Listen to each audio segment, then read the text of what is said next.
you at? Where you at? Yes! In your face! Get out of here! Yes! Come on, man. Yes! Get out of here. Every day, we would play video games like I Just Lost to horribly. We watch movies that depict warfare in a very real way. But what we don't see is the scars that come home with the guys that nobody can see. I got to sit down with a really good friend of mine, Andrew Wagner, that retired from the U.S. Air Force as a medic.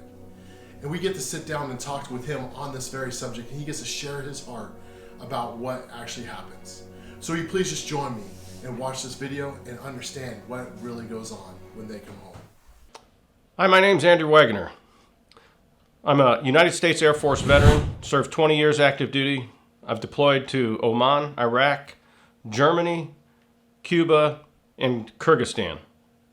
During my time in the service, I witnessed a lot of PTSD, including myself and many of my friends, and wanted to talk about PTSD with you because of how impactful it is to people in the service, their families, and all around the world.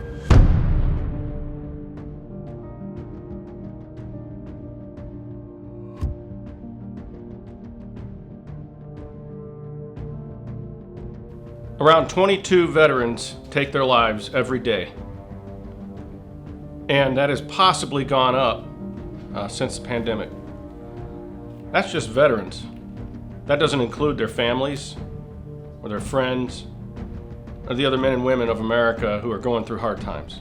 PTSD is not always caused by combat, it's caused by a traumatic experience. And most of that battle is fought right here in your head. The first experience I want to share with you is actually non-combat related, and it involves me as a child. In 1988, we were in a car accident and my sister was killed. I had a lot of repressed memories from that situation that I didn't even realize until many years down the road when I finally got some help from a psychologist regarding PTSD from my service-related situations. A lot of my childhood situation came back out, and I realized that some of the bad dreams, some of the mood changes, things of that nature were connected to things that I didn't deal with from when I was 6 years old. It's easy to think that you can will yourself to get through something, making it each day, and that you can get through this by yourself. But in doing that, you isolate yourself and you make yourself vulnerable. And that is one of the biggest mistakes a lot of our service members make because they feel like they have to be strong enough. That's false. As brothers in arms, as family members, as friends, we need to be observant and communicate.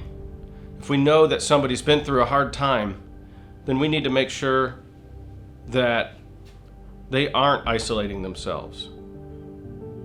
If you're going through a situation where you are isolating yourself, talk to somebody. Because getting that off your chest is the first step to healing. And it isn't the end of the world as much as it feels like it is. I had a friend that I served with in an emergency department at Wright-Patterson Air Force Base. I'll just call him Yosh. And Yosh was a great airman. He was not self-serving, but he was always there for you. He worked hard and never complained. He got deployed and came back, and he did seem a little different, a little reserved, was having some issues, relationship issues. When you get back from any deployment, that's always going to happen. But he seemed like he was getting through it. And Yosh ended up taking his own life about 6 months after his deployment. And we still, to this day, don't understand why. But it just tore right through the emergency department. Everybody was affected because we all felt that we could have done something more. I know, at least from my side of the story with Yosh, he did seem very healthy. He did not have a lot of the signs that you would expect from PTSD. And, we all thought that we had a pretty good rapport with him, but I never did sit him down and talk to him about his deployment and ask him if he's doing okay after it. And I constantly wonder, if that could have changed things. Now, we don't want to live in guilt all the time, but we need to remember that people will not always come and ask for help. It's very difficult to ask for help.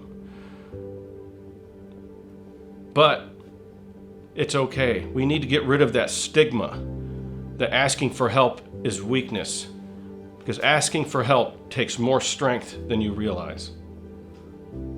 Getting help from a professional, asking your friend for help, it takes admitting that you need somebody else to assist. And that is a hard thing to do because of how we have created this culture of you have to be tough enough. I don't know if me intervening would have changed the situation with Yosh, but Yosh must have thought that he had no way out and he had nowhere else to go, but he couldn't be further from the truth. It broke everybody's heart.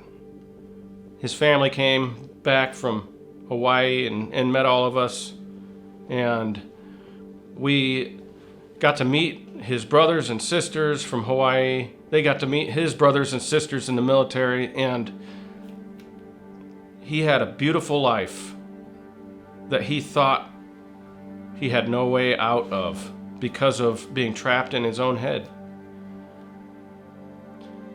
PTSD is not something that you can get through on your own. And if you're going through anything like that, whether it's from military service, from a car accident, from a bad relationship, from being assaulted, from anything, you are not alone. Don't ever think that you are. Seek help, because there is a brighter day on the other side of it. I still have dreams about the car accident from when I was 8. I'm 40 years old now. So the pain never truly goes away, but you do learn to deal with it. And you learn people you can talk to about it. And it's that constant communication. When it starts to creep up on you again, you find that wingman to talk to get it off your chest. You call somebody. You tell them, I need help. It's getting me again. It's something that you will deal with every day, but you'll get better at it each day. And then you can turn around and help somebody else who is struggling with it. And that brings some of the greatest healing ever. It might be easy to wonder why people in the military who have really good health care, obviously, active duty, looking for, why do they not take advantage of getting help when it's not a money situation, obviously, because their health care is already taken care of. But a lot of people refrain from it because they're afraid of the repercussions to their career. And that's a stigma for one. That's a big stigma. Just because you go to mental health or go to see family advocacy, that does not mean that your career is over. That means you're seeking help. And that stigma, first of all, wanted to get that out of the way. Second of all, if you're in a special career field where maybe it would remove you from it, your career is not worth your life. You have so much to give. And you may think that you're worthless because of the feelings in your mind, but you're not. You have so much to offer, and you just got to get through this. And you have options that you could even go to that wouldn't be on record. Military OneSource is a big one. Another one that I have used multiple times myself and would recommend to anybody is a chaplain. Any of your military chaplains are legally bound to remain silent about what you say to them. Even if you have committed a crime, they cannot tell anybody. military chaplains are a very good source to get things off of your chest and to talk about things. If you have PTSD from something that happened to you and you're embarrassed, mortified, humiliated by it, you talk to a chaplain, nobody else will know. But you can at least unload, and that feeling when stuff comes off your chest is incredible. A lot of people don't want to go to a chaplain because they're not religious or they don't want to be preached to. And I'm telling you right now that the chaplains, they're not going to shove any religion down your throat.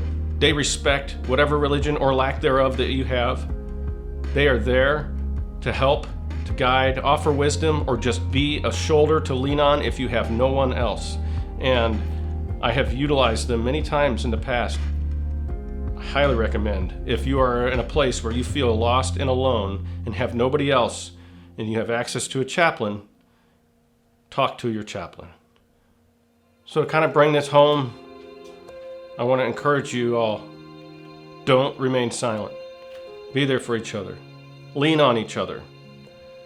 And understand that there's other people that might be going through something similar to you, and they're too scared to say anything, but they find out, hey man, he's going through it too. Misery loves company is a saying that I've heard many times, and it's so true. But when you're going through the thick of it, to be there to help each other out, that's a really important thing. If you're in a situation right now and you need prayer, support, I encourage you to email us at info.dsministries.org, and we would be happy to reach out to you, pray for you. If you have any other questions regarding this, we would love to be there for you and do whatever we can. I appreciate your time and listening. This is a real problem in this country, and it's spreading as things get more and more difficult to deal with. But if we are there for each other, we can bring this percentage down. We can get rid of this stigma, and we can create a new culture in this country where people are actually helping each other rather than making it worse. Let's be part of the solution. Thanks for listening.